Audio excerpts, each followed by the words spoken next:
A green snake slowly slithers out from the top of a woman's head. The green snake coils around the woman's hair a few times. Then, together, the snake and the woman let out a fierce hiss toward the front. The couple standing across from the woman instantly turns into stone statues. They immediately summon the High Witch Charity. Charity says the best way to deal with Medusa is to behead her. After all, she's been beheaded before, and it can happen again now. This is the best way to turn those statues back into people. Maggie takes the victim's phone, and with a spell, unlocks it. Inside the phone are some unspeakable photos. They immediately locate the victim, Daphne. Daphne claims she was forced and photographed, and just when she was in despair and helpless, Medusa appeared. Medusa sensed Daphne's despair and helplessness and was subsequently summoned. As they are talking, there is a commotion outside, and they quickly grab their shields and rush out. Harry tells them to raise their shields. A flash of green light passes by, and everyone, including Charity,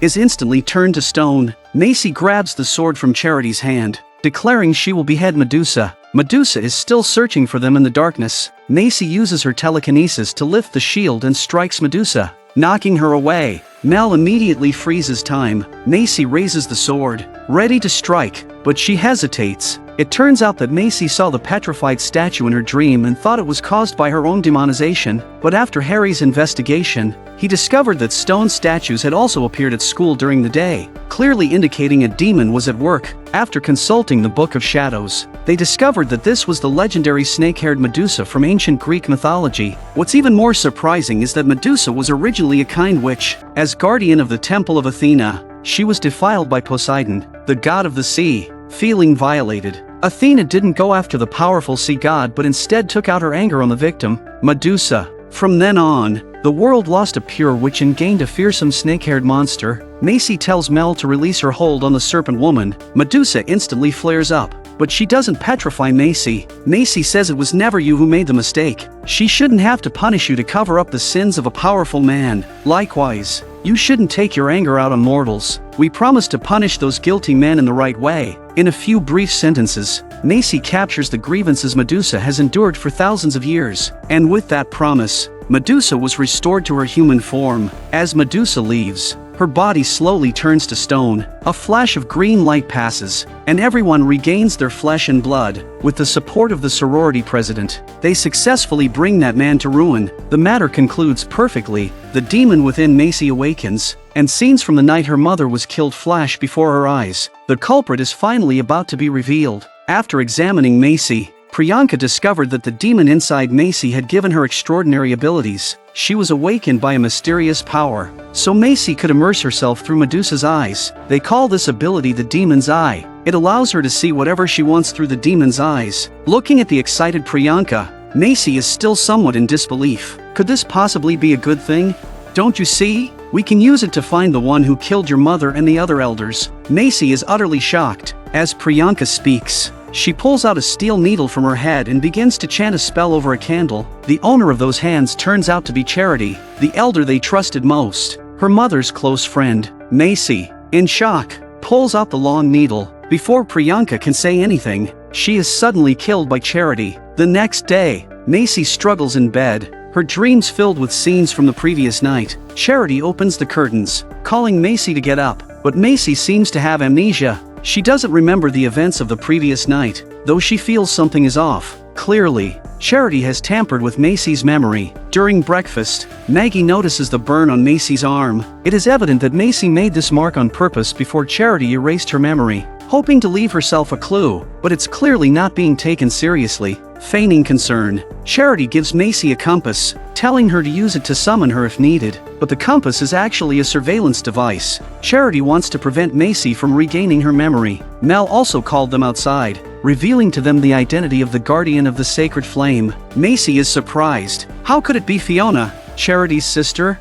Mel asks her to keep it a secret and not tell Charity, because she's already met Fiona, and Fiona doesn't trust her sister. When Fiona was imprisoned in the underworld, Charity coincidentally joined the Elders' Council. Macy still tries to defend Charity, attempting to dispel any possible doubts. Back home, Macy is putting on her earrings when she notices the scar on her arm again. Vague memories begin to surface in her mind, with fragments continuously appearing. Macy walks to the candle to compare the position, finally confirming that she made the scar herself. Suddenly, Charity appears behind her. Macy explains her discovery and once again asks Charity about Priyanka's examination results. It's useless. Macy is baffled by Charity's sudden words. Charity casts another spell on her. When Macy wakes up again, she is surrounded by a group of people. She has lost her memory once more. Charity blames all the abnormalities on the demon inside Macy. In front of everyone, Charity examines Macy's burn and falsely claims that the self-harming behavior might be a symptom of the demon. With the awakening of the demon bloodline inside Macy,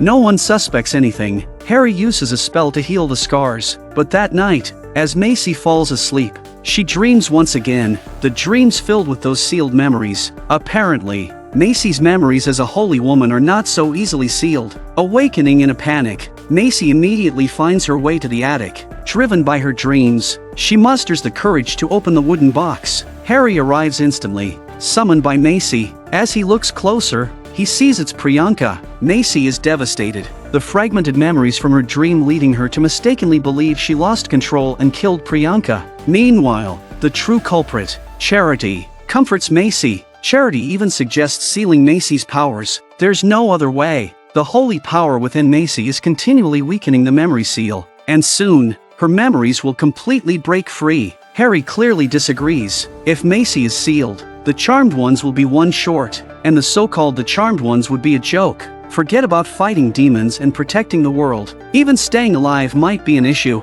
Upon learning this, Mel and Maggie immediately seek out Julia, hoping the demon expert can offer another solution. Upon hearing that Macy self-harmed because of her demonization, Julia laughs. Demons only harm others. They would never self-harm. It's unheard of. Mel and Maggie exchange a glance, seeing the doubt in each other's eyes. Back home, Macy returns to the attic, her fragmented memories resurfacing, showing her the same scenes, but the final scene eludes her. She vaguely remembers hiding that magic needle under the couch. Searching carefully, Macy indeed finds the magic needle. Meanwhile, on their way home, Mel and Maggie grow more suspicious. It seems Charity has been deliberately guiding Macy to believe she lost control and did all those things. At home, Macy, after much hesitation, decides to reinsert the magic needle into her forehead. The sealed memories rush back immediately. Charity's seal has failed. In her memories, Macy tries to fight back, but how could she match a high witch? Charity easily overpowers her attack. In the final moment, Macy deliberately burns herself and hides the magic needle. Before Macy can even process her recovered memories, Charity suddenly appears behind her. It would be so much better if you weren't so keen on uncovering the truth. When Macy wakes up again, she is in the underground temple. She tries to summon Harry, but it's no use. Charity has severed Macy's connection to Harry. Facing Macy's questioning, Charity is also in pain. Marisol's death was an accident. She tried to erase Macy's memory, but it clearly failed. She wanted to seal Macy's powers and permanently erase those memories, but Macy remembered everything before she could. This time, Charity has no choice but to kill Macy. However, Macy performs exceptionally, using telekinesis to choke Charity. Mel and Maggie return home, eager to tell Harry about their discovery, but their summons also fail. After some searching, Mel finally finds Macy's dropped pocket watch in the attic. Since they suspect Charity, they try to summon her, but it doesn't work. Harry appears, knowing that Mel and Maggie summoned him, but he felt nothing. Harry is puzzled. Harry takes a look at the compass used to summon Charity. Good grief, this is a surveillance device. They immediately realize something is seriously wrong. After analyzing, they figure out where Charity went. Harry takes them and instantly teleports to the temple. Without a word, they launch an attack. Charity first uses magic to hurl Harry away, then easily counters Mel's move. Seeing they are no match for Charity, Macy quickly organizes her sisters to draw power from the temple to enhance their magic. 3 beams of light instantly strike Charity. In a moment, Charity is astonished to find her magic disappearing. The sisters have stripped Charity of her powers. Having resolved everything, the 3 sisters appear in the attic. They want to see what really happened the night their mother was killed. With Macy's demon eye activated, the past scenes fully emerge. That night, Marisol repelled the attacking demon. Just as she continues the ritual of unsealing the 3 sisters, Charity appears. Charity saw it was a spell to remove the seal. Marisol confided everything to her longtime friend. She told Charity that Macy was born stillborn but was revived by a necromancer. Her 3 daughters were the legendary the Charmed Ones. Charity disagreed,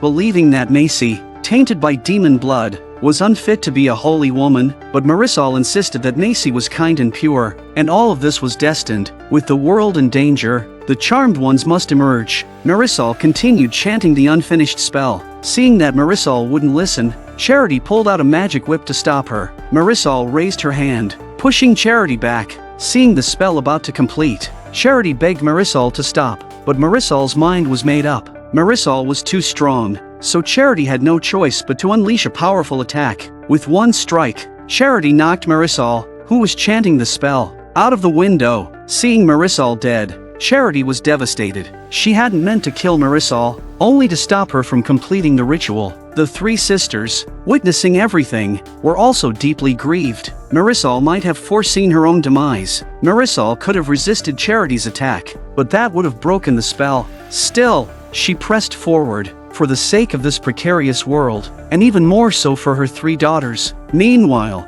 Harry looked sorrowfully at Charity, at the woman he loved deeply. Charity kept explaining, perhaps Charity was indeed forced at the beginning, but in the end, she killed all the elders who knew the truth for her own selfish reasons. Fiona opened a portal and arrived. Charity and Harry were incredulous, staring at someone who had been dead for 10 years. The two sisters were alone together. However, Fiona was clearly not there for a sisterly reunion. She wanted to see, with her own eyes, the fate of the sister who had imprisoned her in the underworld for over a decade. Fiona also revealed the origin of the underground temple. It turns out it was prepared for her, with the temple's magic continuously sustaining her. Charity was thus taken to the underworld's cage. But then, two fireballs flew in, instantly killing the two guards. The Demon King Alistair appeared. The scene shifts, and Maggie returns home. Macy and Mel stare at her, and Maggie is confused. Seeing Harry, who is near death, Maggie is unable to accept it. How could this happen?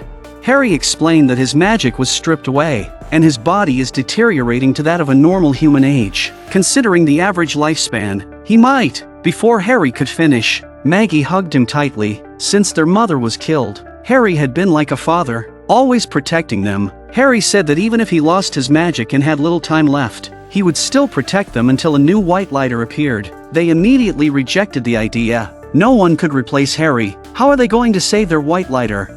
Mel immediately seeks out the Rogue Coven, wanting Fiona to save Harry. Fiona, being the guardian of the sacred flame, must have the power to do it, but Jada refuses. Fiona has just awakened, and using immense energy to save a dying White Lighter is unwise at this time. Even if that person was once Fiona's White Lighter, they part ways unhappily. Fiona steps out, having overheard their conversation, but she agrees with Jada. Anyone associated with her sister Charity is not worth saving. On the other hand, Mel doesn't give up. Since no one wants to help and they can't reach the elders, they let the elders show up. As soon as they enter the bar, a man starts harassing them. Mel smiles faintly and freezes time. The other two sisters are stunned. Is she really going to break the rules and use magic in front of mortals? Sure enough, the moment Mel's spell is lifted, the three sisters are transported to the Elders' Hall. They take turns defending Harry and demanding his magic be restored. The High Elder Devora sneers. You might not understand who makes the rules. Mel, unfazed, replies, the Charmed Ones are the most powerful witches. If you can't fulfill this simple request, are you just using us as tools? Charity manipulated you too. How do you account for your failures? Devora, enraged, had never been spoken to like that, but Mel's points are valid. Devora declares that Harry has already confessed and accepted his fate, then warps space to throw them out. The next day, they are chatting. Harry is even more aged, likely with only days left to live. A portal opens, and Fiona appears. They are surprised. Why has Fiona suddenly changed her mind? Jada teleports in, intending to stop Fiona from using her power. Fiona tells Jada to first go save her two partners. There might still be time. Reluctantly, Jada leaves. It seems the Rogue Coven doesn't follow Fiona's orders and may just be trying to exploit her powerful magic. Fiona stomped her foot, and a holy light instantly appeared in the temple. The elderly Harry suddenly transformed back into his youthful self. While Harry was still reveling in the joy of regaining his youth, Fiona grabbed his head and began chanting a spell. As the spell was chanted, Harry's memories were extracted. Fiona, thrilled, was about to read these memories, but her hand was suddenly bounced away. It was the seal set by the elders. After several failed attempts, Fiona had no choice but to gather the memories and re-inject them into Harry's mind. Meanwhile, the three sisters were sleeping when something unknown attacked Mel. They all rushed out of their rooms in a panic, preparing to grab the Book of Shadows. As they ran up to the attic, they were met with a blaze. The Book of Shadows had spontaneously combusted. Mel grabbed a fire extinguisher and sprayed it wildly,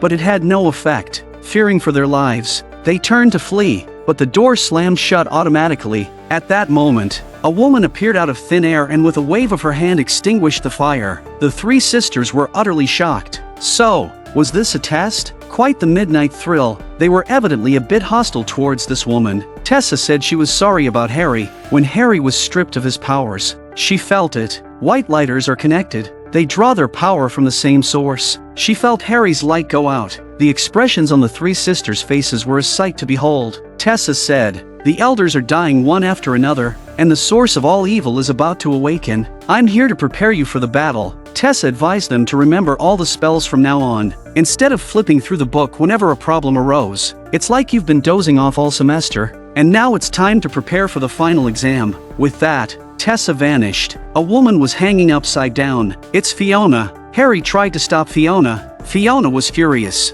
"How many times have I told you not to interrupt me when I'm casting a spell?" Saying this, Fiona activated the collar around Harry's neck. Another woman tried to escape, but Fiona swiftly broke her neck. Looking at the wound on her hand, Fiona ordered Harry to heal her. Hiding nearby, Jada was secretly observing them. Seizing the moment, Jada launched a powerful attack on Fiona, but as the guardian of the sacred fire, Fiona was clearly not someone Jada could handle. Fiona was absorbing the gathered energy, and seeing the situation turn against her, Jada tried to flee. Fiona easily returned Jada's lightning strike. "I was the one who rescued you from the underworld. Why are you doing this to me?" "Because you're just like the elders! You all want to use me to control magic, but I serve no one." With that, Fiona cast a magical attack on Jada. Turning to Harry, Fiona said, "These dead stray witches are just an appetizer. Once I deal with your precious saints, you'll understand my true power." With that, Fiona activated the collar and took Harry away. Harry deliberately left a brooch behind as a clue. Parker received the final dose of serum, but it failed. The uncontrollable demonic power instantly killed his mother. However, after Parker left, the dead Julia came back to life. She immediately stood up and then opened the door. Inside, there was another Julia. It was Parker's older brother, the shapeshifter. He had strangled their mother to death. Macy also broke free from her demon state. In shock, she quickly called Maggie to tell her the truth. At that moment, Maggie encountered a devastated Parker. Parker told her he had failed to transform into a human and had lost control, killing his mother. Stunned, Maggie pushed him away. Sensing Maggie's disappointment and distance, Parker left despondently. As Maggie turned around, it was the shapeshifter again. He had made Parker believe he had killed their mother, and now he made Parker think Maggie despised him too. What was the shapeshifter's ultimate goal? At this moment, the real Maggie and Macy also arrived at the ancient tomb. Seeing everyone gathered, Tessa teleported away with Mel. Macy also used telekinesis to hurl objects from the wall at Fiona, but such attacks were nothing to Fiona. Tessa maneuvered to the other side and launched a magical attack. Mel rushed forward to save Harry, but Fiona reflected the magic. Tessa teleported to shield Mel from the fatal blow. Meanwhile, Charity was casting a spell to monitor them. Suddenly, Alistair appeared and grabbed her hair. Charity tried to fool him. Alistair said, "Don't think that just because you rescued the shapeshifter from the underworld, I won't kill you." Under hypnosis, Charity confessed the truth. She was trying to contact her sister Fiona, the guardian of the sacred fire, who was close to finding the origin dagger. Alistair was puzzled. As a demon, he needed the origin dagger, but why would Fiona, a witch, want it too? At this point in the catacombs, Harry is being burned by the collar again, and Mel cuts it off with a single incantation. Fiona appeared, and a surge of powerful energy erupted. The three sisters united to withstand the onslaught. With their auras fully unleashed, they advanced towards Fiona, throwing threats. "You can't win." Fiona wouldn't really leave. The dagger was not yet found. Harry said it must not be here, or she would have sensed it. The scene shifted to them bidding farewell to Tessa. This strict temporary white lighter was destined to be remembered by them, and Tessa's body vanished in a burst of holy light. Afterward, They discussed Fiona's intentions. Harry said that because of her role as the guardian of the sacred fire, Fiona had always been exploited by others. She resented these people and despised magic itself even more. She wanted to use the origin dagger to control the sacred fire and end magic. Her massacre of witches was a sign of the source of all evil awakening. Unless the sacred fire and the source of all evil were the same thing, Harry was shocked. That means the origin is the source of power for both witches and demons. Meanwhile, in another identical tomb, Alistair appeared. He found something in a coffin, the origin dagger. If the sacred fire and the source of all evil were the same, and both witches and demons derived their power from it, then controlling this power source would undoubtedly mean dominion over all. Macy took a magical needle and stabbed it into her arm. As she carved runes, she chanted a spell. A blood mark simultaneously appeared on Fiona's arm. Seeing Fiona about to strike back, Macy quickly reached for the magical needle. Harry tried to stop her but couldn't break through the magical barrier. Macy grabbed the needle and plunged it into her forehead, reactivating the demonic power within her.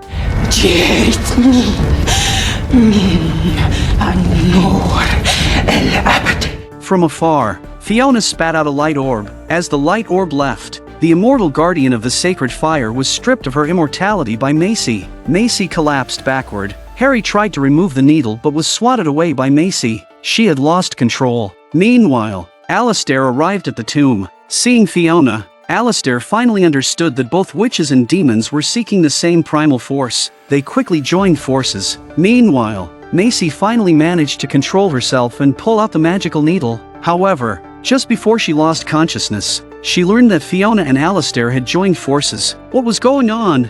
It turned out Parker had been deceived by the shapeshifter, believing he had killed his mother and that Maggie despised him. Parker was left despondent. Parker, filled with despair, agreed to become the vessel for the source of all evil for Alistair. Alistair took the origin dagger and stabbed it into Parker's heart. Surging power began to flow into Parker's body, and the vessel for the source of all evil was born. At the same time, the Elder Council's Grand Elder Devora knocked on the door of the three sisters' house. Mel thought Devora was there to scold them. In reality, another high-ranking witch had died that morning after drinking her assistant's coffee. Devora said someone was trying to fulfill a prophecy by killing all living witch elders, which would fully awaken the source of all evil. Devora said, Alistair has been searching for the vessel of the source of all evil, which is the eternal protector of the source itself. Maggie took the pen. Witches have always longed for the magical flame, and demons want the source of all evil. If these are the same thing, just different names for the same primal force, then Fiona is also a servant of the source of all evil.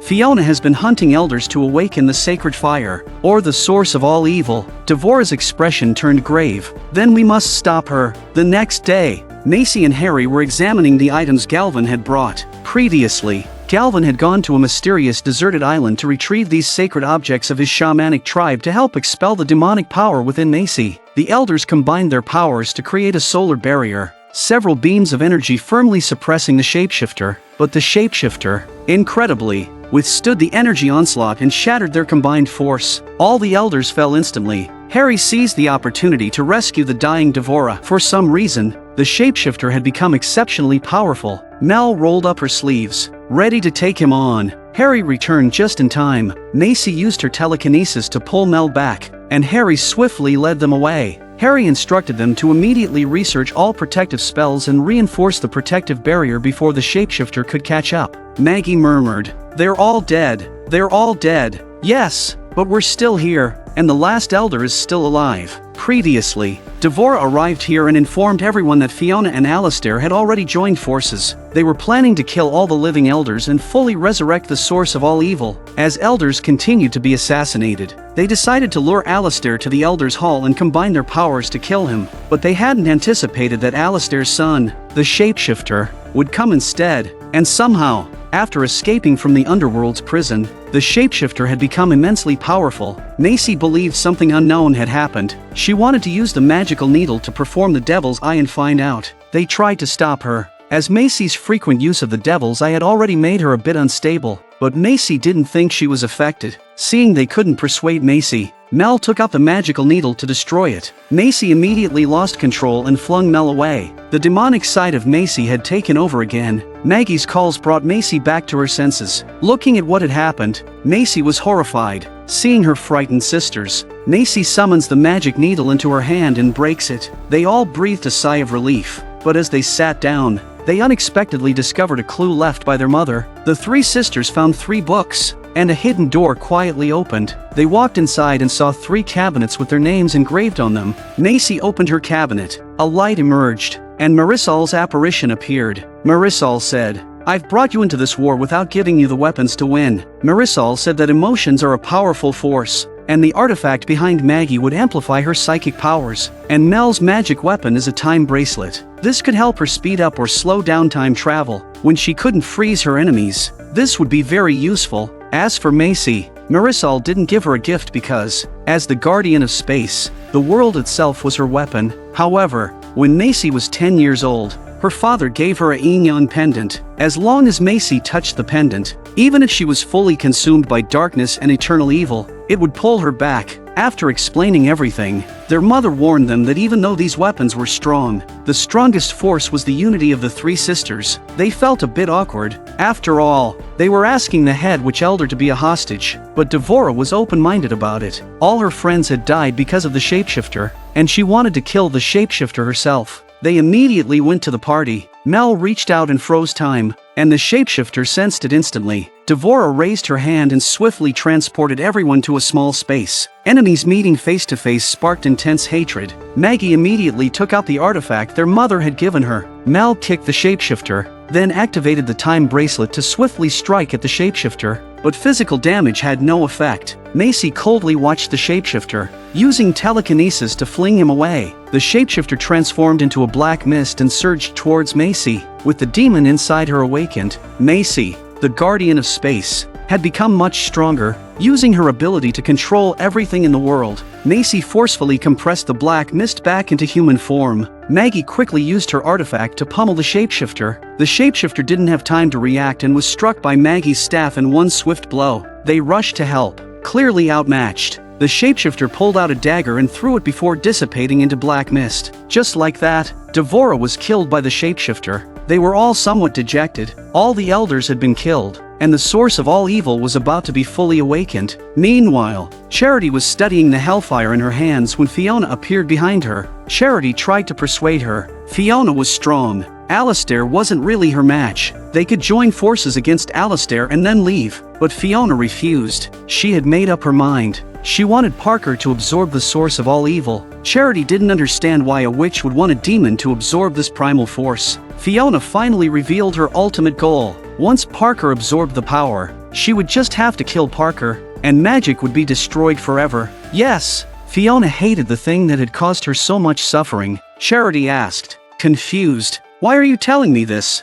Alistair sent people to kill all the elders, but there's one thing he doesn't know. Fiona was about to cast a spell to kill her when Charity detonated the hellfire in her hand. Fortunately, Charity escaped. The last elder was still alive. Macy, after thorough research, discovered that this was indeed the harbinger of hell virus they had jointly sealed away. She immediately informed the others that almost everyone in the entire area was infected, and it was all their fault. They all looked bewildered. Macy explained that the harbinger of hell had been inside the shapeshifter. That's why the shapeshifter suddenly became so powerful, even killing the elders who had united against him. When they destroyed the shapeshifter, the harbinger of hell transformed into black mist and escaped. Now, the harbinger of hell has spread everywhere as a virus. They listened in disbelief. Maggie immediately prepared a ritual to forcefully communicate with Parker using her powerful psychic abilities. She believed that Parker hadn't completely lost his humanity. If the awakening of the source of all evil was inevitable, then they had to focus on Parker,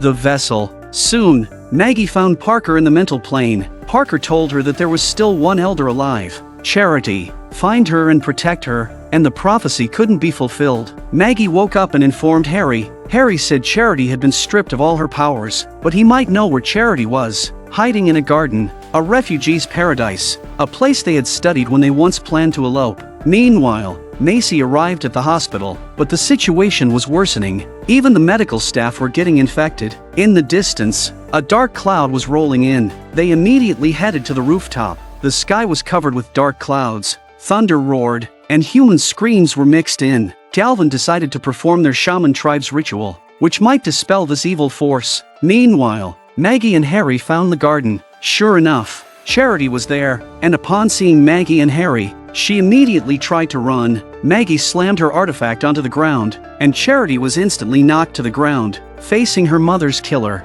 Maggie felt very uncomfortable but had no choice but to protect her. Charity said she needed to accelerate the growth of this herb. Once this magical plant matured, it would completely hide her. Then Alistair and the others would never find her. Harry understood and brought Mel. When Mel saw Charity, she was furious and wanted to kill her. Fortunately, she also knew that Charity couldn't be killed yet. Mel reached for the plant and then used her power to accelerate time. The herb began to grow at a visible speed, but then an unexpected visitor shows up. It was Parker, completely possessed by the dark forces. It turned out Parker had purposely told Maggie so they would help him find Charity. Mel told Harry to take Charity away first. Parker teleported in and they immediately started fighting. However, after absorbing the origin dagger, Parker's power had greatly increased, and he quickly knocked them down. Mel was completely incapacitated. Maggie split her artifact in two and faced Parker again, managing to hold him off with a few strikes. But Maggie couldn't bring herself to kill him and tried to awaken Parker. It turned out Parker was indeed still there. Seeing Maggie hesitate, the corrupted Parker regained control of his body and pushed Maggie away, then fled. Harry took Charity to the temple, where he absorbed its power to nourish the plant in his hands. Fiona appeared, her magic coalescing into a solid blow that struck Charity. Then she left nonchalantly. Finally, Charity, the last elder, died in Harry's arms, with the prophecy fulfilled. The dark clouds outside turned blood red and covered the entire city. They needed to regroup with Macy for a final stand. Maggie tried to contact Parker, but Alistair suddenly appeared and took her away. Meanwhile, Macy and Galvin were preparing for a last attempt. Galvin said there was one final step to complete the ritual, a living sacrifice. Macy thought it was just an exorcism ritual. She never expected it to be life-threatening, but a protective barrier rose around the magic circle, and even Macy couldn't break through. With Galvin's sacrifice, the infected people were calmed, but the blood clouds remained, and it even started raining blood. The virus was purified, but the situation had become even more dire. Macy said they still had a chance. Alistair needed Parker as the vessel, and he would definitely use Maggie to threaten Parker, but they didn't know where they were.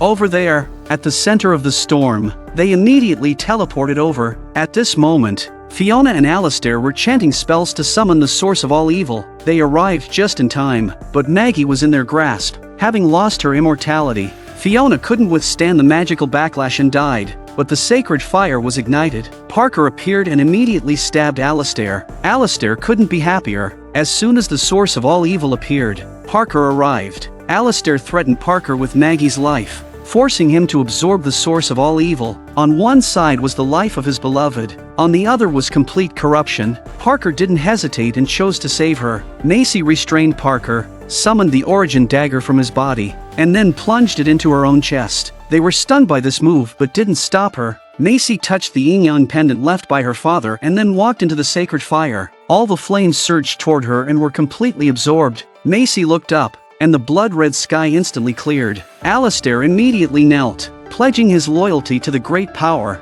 Macy slowly turned her gaze to Alistair, clenched her fist, and the powerful Hell Lord was reduced to dust with no resistance. They watched in shock. Maggie stepped forward, but Parker stopped her, fearing his demonic side might lose control. He then turned into black mist and disappeared. It turned out Macy was the chosen one. Macy brought everyone back home. She was now almost omnipotent and casually erased all mortal memories. Harry was clearly uneasy. Macy said there was still something she had to do and teleported away. The scene shifted to Macy returning to the rooftop. Galvin is now dead. What does Macy want to do? Galvin came back to life instantly. As expected, the people Galvin had previously revived started dying mysteriously. Mel was deeply troubled upon hearing this news. Meanwhile, Maggie and the others found a way to separate the source of all evil through the Book of Shadows. Macy suddenly appeared, feeling fine and unaffected, but they were still uneasy. Without hesitation, Macy twisted time to go back and save their mother. Surely, their mother would provide them with the security they needed. Unexpectedly, Marisol realized Macy came from the future and told her to leave immediately. Before Marisol could finish speaking, she died. Macy reversed everything again. This time, their mother was fine, but the cost was that Mel, instead of Macy, was abandoned from a young age. In the end, their mother still fell and died. Macy became disheartened. Even though she could endlessly alter time and space, What was meant to happen always did. Maybe she wasn't supposed to exist. Macy reversed everything again. Mel woke up in bed, and Maggie hurried in. They quickly went to find Macy and saw their mother. Macy had created a world where she didn't exist. After learning the truth, Marisol gave Maggie and Mel the yin-yang pendant, telling them they could use Mel's time bracelet to cast a restoration spell and return to the beginning. They can't bear to see their mother go. Marisol urged them to return to the right timeline to save their sister. The spell took effect, and they returned to the moment before Macy revived Galvin. Macy seemed to know everything that had happened. She began to lose control, and a powerful magical storm pushed everyone away. Maggie and Mel insisted they wouldn't leave her no matter what, and they would face everything together. Their deep sisterly bond finally calmed Macy. The three sisters stood at the center of the magic circle, the Maiden of Time, the Maiden of Emotions, and the Maiden of Space, each casting their spells. As the incantations were spoken, they gathered together. The yin-yang pendant spun, and the source of all evil was extracted from Macy and absorbed into the pendant. They had succeeded. The pendant split into 3 pieces. Looking at the small fragments before them, they could hardly believe that the source of all evil was contained within them. They decided to hide the pieces in 3 different places around the world and asked Harry to erase their memories. This power should never be controlled by anyone. It should remain buried forever. The season ended there. The 3 sisters, after paying their respects to their mother, began their new lives. Parker also chose to leave, promising to return once he could control his demonic side. Upon returning home, members of the magical community gathered to thank them for saving the world and hoped they would become the new elders.